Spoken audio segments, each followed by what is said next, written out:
তোমাকে আমি ছেড়ে দেব, কিন্তু এক শর্তে। বলুন, আমি আপনার সব শর্ত মেনে নিতে রাজি আছি। আমার এক দুশ্মন আমার এই হাত কেটে ফেলেছে।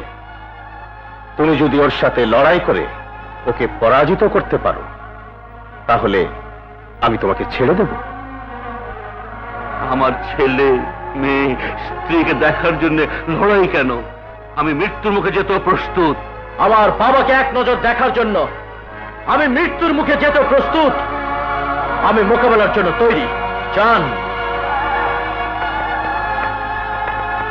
রাজু, ওই মোকাবেলায় তোকে যেতে দিতে আমার মন সায় দিচ্ছে না বাবা। মা গো, এতটা বছর পর আমি বাবাকে মুক্ত করার সুযোগ পেয়েছি। এই সুযোগ আমি কিছুতেই হারাতে পারবো না মা। তুমি আমাকে দোয়া করো মা। মা, ভাই আর ভাবির একটা সংবাদ নেওয়া দরকার। আমি মহলে যাচ্ছি। তুমি একা? না, আমি যাবই। আমার কিছুই হবে না, ইনশাল্লাহ।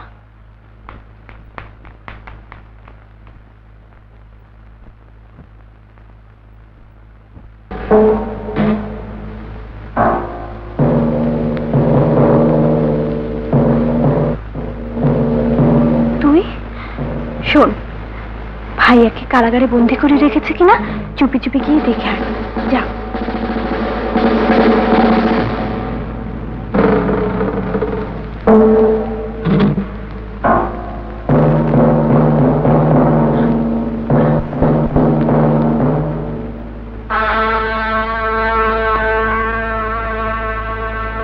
কি রে, ভাইয়াকে দেখেছিস? ঠিক আছে, তুই যা।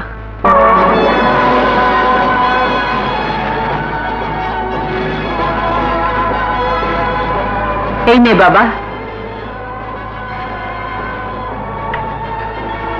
তুমি আমার জন্য দোয়া করো মা। আল্লাহ তোর সাথে আছে।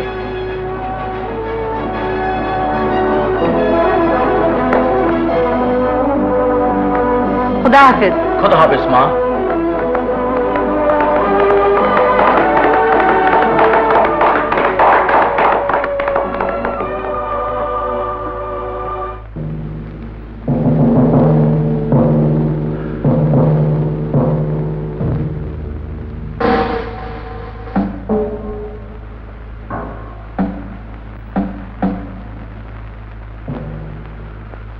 আজ না জানি কোন মায়ের কোল আমার জন্য খালি হতে যাচ্ছে।